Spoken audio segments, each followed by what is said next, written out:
नमस्कार दोस्तों, आज से नवरात्रि शुरू हो रही है। तो सबसे पहले तो आप सभी को नवरात्रि की बहुत बहुत शुभकामनाएं। और जैसा कि हमारी कोशिश रहती है कि हर एक प्रमुख त्यौहार पर हम आपको कोई ना कोई एक स्पेशल होम्योपैथिक टिप्स जरूर दें। तो आज भी दोस्तों मैं आपको होम्योपैथी का एक बहुत ही शानदार एक फार्मूला तो नहीं कहूँगा क्योंकि इसमें केवल एक ही मेडिसिन यूज़ होती है, तो एक बेहतरीन टिप्स मैं आपको देने जा रहा हूँ। और जनरली ये जो टिप्स है दोस्तों, ये हम सभी के परिवार में, हम सभी के रिश्तेदारों में कभी ना कभी ऐसी कंडीशन ज़रूर आती है, इसलिए आप सभी को ये वीडियो ज़रूर देखना चाहिए। जनरली दोस्तों आपने देखा होगा, जिन भी लोगों के घरों में बुजुर्ग रहते हैं, किसी प्रकार की बीमारी से परेशान हैं, तो आप लोगों ने एक बात नोटिस की होगी कि किसी न किसी अवस्था में वो जो है बड़बड़ाने जैसा उनके अंदर एक बीमारी हो जाती है। मतलब ऐसा लगेगा कि ये जो मरीज है, जो घर के बुजुर्ग है, वो अचानक से बड़बड़ाने लगे। और यदि इसका कारण बुजुर्गों में ऐसा लगता है कि सोडियम की कमी हो रही है, लो सोडियम हो रहा है, तब दोस्तों आपको इस मेडिसिन का यूज़ करना है। जनरली देखा जाए तो ये लो सोडियम की ही मेडिसिन है, मतलब ये शरीर में सोडियम के लेवल को बढ़ाने का काम करती है। परंतु हम यहाँ पर लो सोडियम के हिसाब से डायरेक्ट इसलिए आपको नहीं बता रहे हैं क्योंकि सोडियम जो लो होता है दोस्तों, उसके अलग अलग लेवल होते हैं और किस लेवल में कौन सी मेडिसिन ज़्यादा बेहतर काम करेगी उसके लिए पूरा एक अलग ट्रीटमेंट होता है। ऐसा ना हो कि आपका सोडियम लेवल बहुत ज़्यादा लो हो, उसके कारण कुछ दूसरे बहुत ही ज़्यादा हानिकारक प्रभाव आपकी बॉडी पर पड़ रहा हो और आप तब भी इस मेडिसिन के भरोसे बैठे रहें। ऐसा ना हो, इसलिए हम यहाँ पर यूज़ कर रहे हैं कि यदि कोई बुजुर्ग सोडियम की कमी के कारण बड़बड़ाता रहता है तो उसकी इस बड़बड़ाने को दूर करने के लिए, और यदि सोडियम का लेवल थोड़ा बहुत कम है तो उसे बराबर मात्रा में बनाए रखने के लिए हम इस मेडिसिन का यूज़ कर सकते हैं।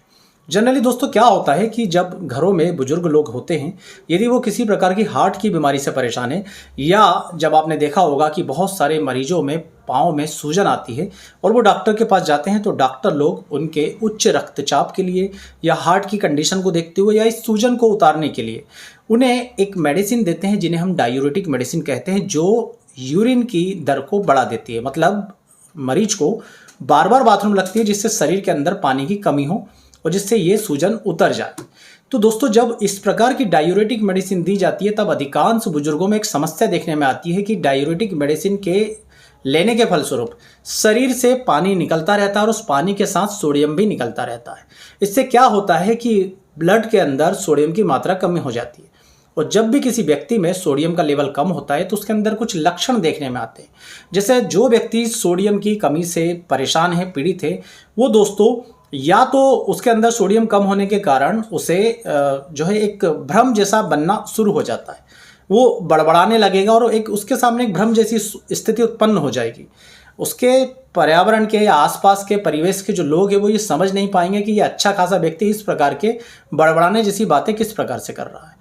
जो व्यक्ति सोडियम की कमी से परेशान होगा उसके मांसपेशियों में खिंचावट आने लगेगी, मांसपेशियों में स्पाज्म या क्रैम्प्स आने लगेंगे, घबराहट होने लगेगी, बीपी जो है दोस्तों वो डाउन हो जाएगा, थकान, कमजोरी लगेगी, ऊर्जा की कमी हो जाएगी।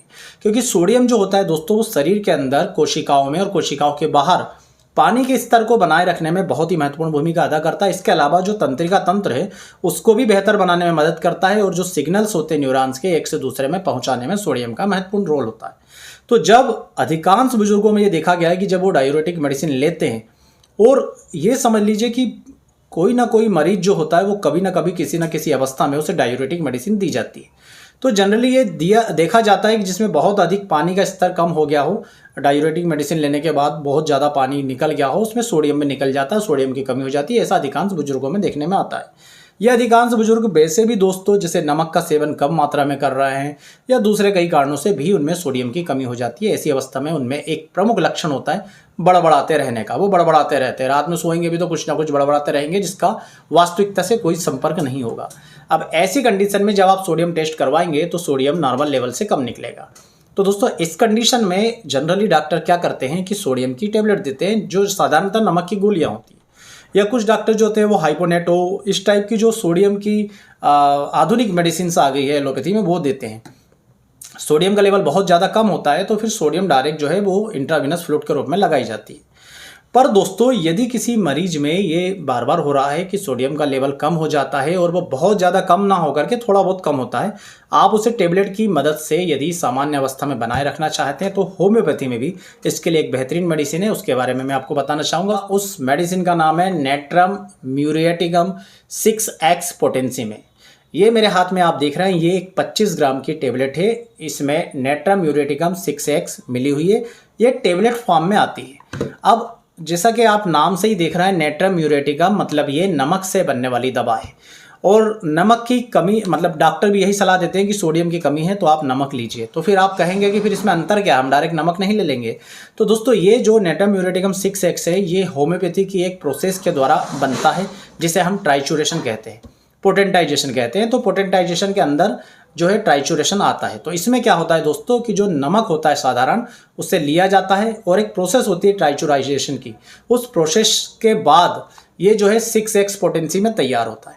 तो जब भी होम्योपैथी में पोटेंटाइजेशन की प्रोसेस होती है किसी भी चीज़ की, चाहे वो नमक हो, चाहे वो लोहा हो, चाहे वो रेत हो या चाहे वो जहर हो, तो जब उस चीज़ को, उस प्रोसेस को होम्योपैथी को पूरा कर लिया जाता है तो उस जिस भी चीज़ से, जैसे नमक से ये मेडिसिन बनी है, तो दोस्तों नमक के जितने भी दुर्गुण समझ लीजिए या ये समझ लीजिए कि जिसके जितने भी हानिकारक प्रभाव है वो नगण्य हो जाते हैं, और जो लाभदायक प्रभाव है दोस्तों उसकी दर और ज़्यादा बढ़ जाती है। मतलब होम्योपैथी में ऐसा माना जाता है कि पोटेंटाइजेशन की प्रोसेस के बाद किसी भी मेडिसिन जिस भी चीज़ से बन रही है उसका हानिकारक प्रभाव खत्म हो जाता है और लाभदायक प्रभाव जो है उसका बढ़ जाता है।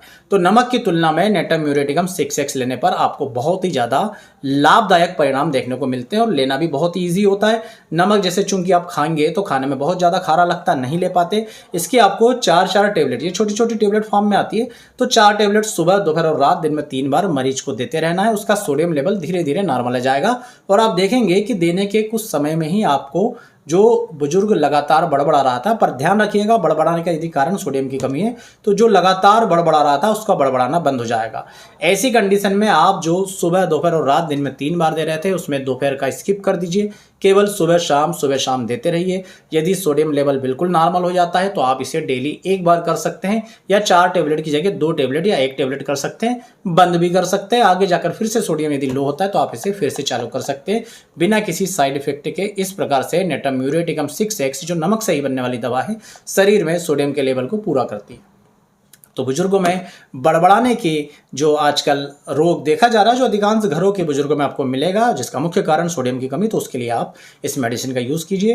क्योंकि दोस्तों अवसाद की गोलियां हो यानी मानसिक रोग की गोलियां हो, जैसे बहुत सारे मानसिक रोग बुजुर्गों में होते हैं जिसकी मेडिसिन चलती रहती है, या हाइपरटेंशन की मेडिसिन हो, हार्ट की मेडिसिन हो, किडनी की मेडिसिन हो या डायबिटिक मेडिसिन हो, तो ये सभी कहीं ना कहीं इफेक्ट डालती है सोडियम के लेवल को कम करने में। तो आप अपने बुजुर्गों को जरूर दीजिए नेट्रम म्यूरेटिकम 6x। लो सोडियम और बड़बड़ाने की केसेस में आपको बहुत ही ज़्यादा लाभदायक परिणाम देखने को मिलेंगे। उम्मीद करूंगा आज का ये वीडियो आपको पसंद आएगा। वीडियो पसंद आए तो प्लीज़ वीडियो को लाइक जरूर कीजिएगा, चैनल को सब्सक्राइब कीजिएगा। आप सभी का बहुत बहुत धन्यवाद। जय हिंद, वंदे मातरम। एक बार फिर से नवरात्रि की बहुत बहुत शुभकामनाएं।